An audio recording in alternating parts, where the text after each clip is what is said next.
stories are based on true events.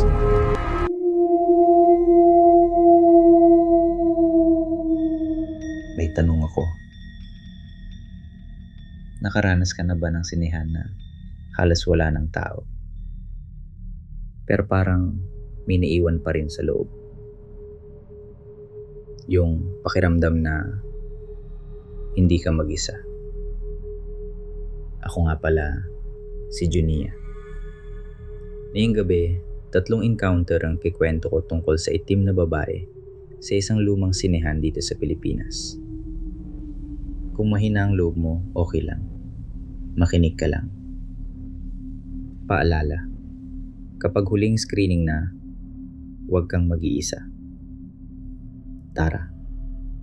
Unang encounter. May magjowa. Tawagin natin silang Mika at Yolo. Huling show na. Halos 10 p.m. May ticket stub pa si Mika sa kamay. Pagpasok nila sa loob, malamig ang aircon. May ilang tao. Yung iba, paalis na. Umupo sila sa gitna. Pero napansin ni Mika yung likod. Row na halos walang tao. May isang upuan na may tag. J13. At kahit walang nakaupo, parang may anino na nakadikit. Biglang humina ang tunog ng paligid. Parang lumakas yung hininga. Tak, tak, tak. Akala ni Jolo, staff lang na dumadaan. Baka usher, sabi niya. Pero yung tunog, hindi dumadaan. Papalapit. Lumingon si Mika. Sandali lang. Isang mabilis na tingin. May babae sa aisle sa likod. Itim ang suot. Mahaba ang buhok. Nakayuko. Hindi siya nakatingin sa screen. Parang nakatingin sa mga tao. At yung emergency exit light sa gilid, nag-flicker. Isang blink. 2. Sa flicker, parang isang iglap. Lumapit siya ng isang row. Tara, bulong ni Mika. Tumayo sila. Lumabas sila agad. Sa labas, tinanong ng usher sa radio, "Ma'am, okay ka lang?" Sumagot si Jolo. "May babae sa likod." Sabi ng bantay, "Sir, sarado po yung row na yon. May sirang parte po sa lugar na yon." At doon, mas lalo kang kakabahan. Kasi kung sarado, bakit may tunog ng heels? Paglingon ni Mika sa pinto ng sinema, yung upuan J13, may kakaibang marka. Akala mo tapos na. Pero ang pinakatahimik na lugar sa sinehan, nasa taas. Kung saan mag-isa ang projectionist. Pangalawa. Projectionist si Kuya Dan.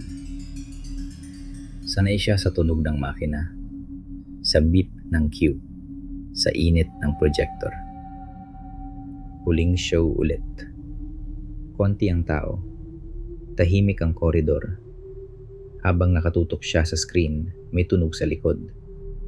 Hindi galing sa makina. Galing sa hallway.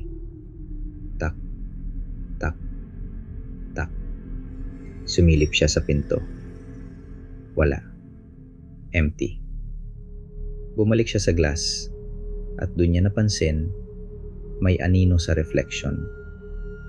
Parang may babae sa likod niya. Itim ang suot.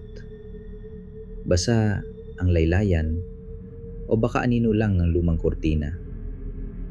Ang problema, gumalaw yung anino. Biglang nagdim ang ilaw sa booth. Parang may humarang sa lens. Nag-flicker ang screen sa baba. Puting frame. Tapos itim. Tumunog ang cue beep pero wala siyang pinindot. At sa reflection, parang may kamay na nakaangat, nakaturo sa film. Hindi siya nagdasal, hindi siya sumigaw.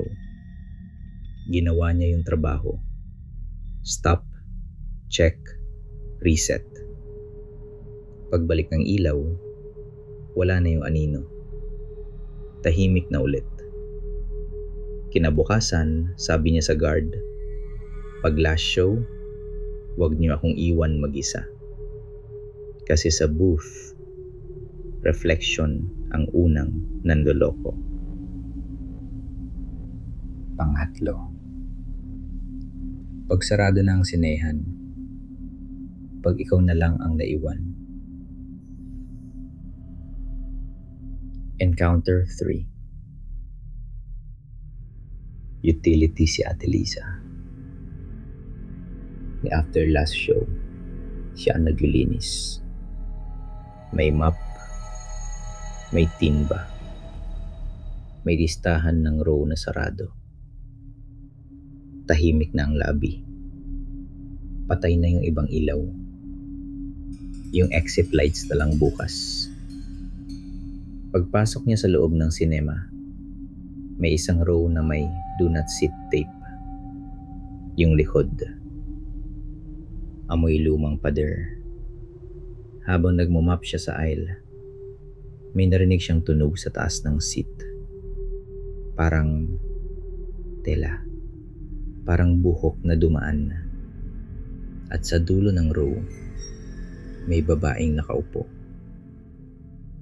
Itim ang suot. Nakayuko. Mahaba ang buhok. Ma'am, sarado na po, sabi ni Ate Lisa. Mahina, pero malinaw. Walang sagot. Walang galaw. Lumapit si Ate Lisa ng 2 hakbang, tapos huminto. Kasi biglang lumamig ang hangin. Tak.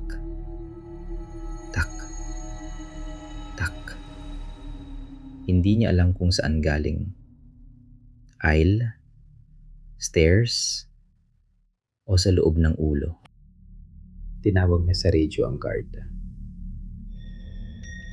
Boss, pakicheck po. May tao pa yata.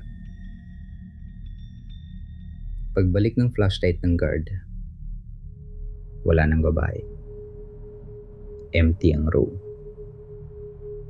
Pero sa sahig, may mga trail ng paa. Hindi galing sa map. Papunta sa J13. At sa upuan, may mga marka na parang hindi gawa ng tao. Sabi ng mga staff, may upuan talaga na laging pinagtitripan. Pero kapag huling screening at tahimik na ang loob, may tunog ng heels na hindi tugma sa lugar. Kaya kung mag-isa ka at may narinig kang tak, tak, tak, huwag kang lilingon agad. Tanong ulit. Kung huling screening at narinig mo yung tap, tap sa aisle, lalabas ka ba o magpapanggap kang walang narinig?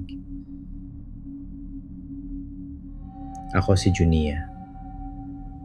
Salamat sa pakikinig. Magandang gabi.